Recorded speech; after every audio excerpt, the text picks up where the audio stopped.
On considère ici une famille libre de n fonctions de R dans R, dérivable sur R, et on nous demande alors de montrer que la famille f'1, f'2, f'n a un rang qui est au moins n-1.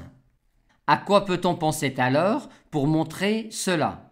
Idée 1. Si on pouvait exhiber une sous-famille de cette famille-là qui soit composée de n-1 fonctions qui forment une famille libre, ce serait gagné.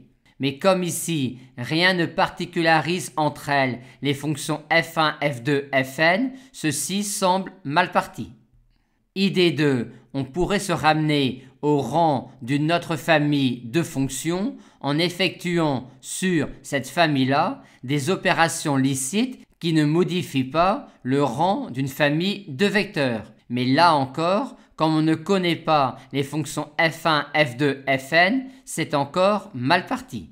Idée 3. On pourrait relier ce sous-espace vectoriel-là à un autre. Mais là encore, comme on ne connaît pas les fonctions f1, f2, fn, c'est mal parti.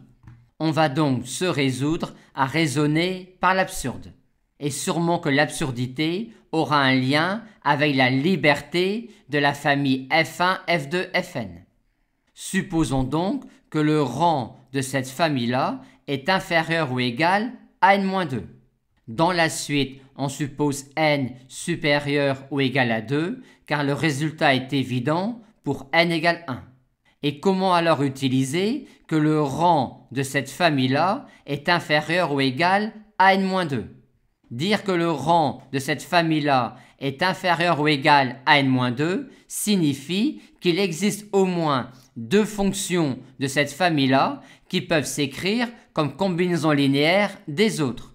Et quitte à réindexer les fonctions, on peut supposer qu'il s'agit de f'n et de f'n-1.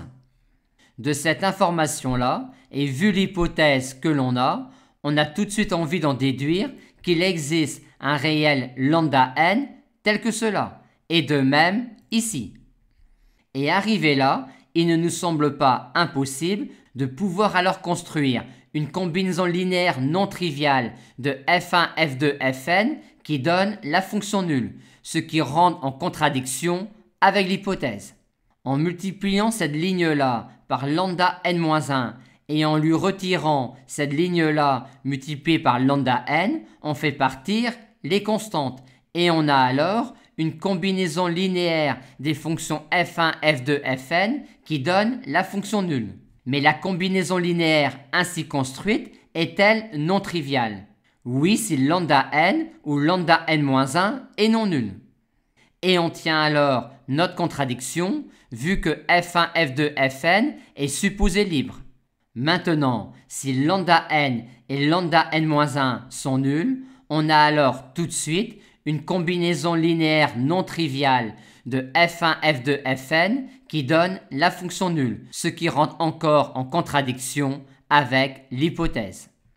On a donc montré qu'il est impossible que le rang de cette famille-là soit inférieur ou égal à n-2, il est donc supérieur ou égal à n-1.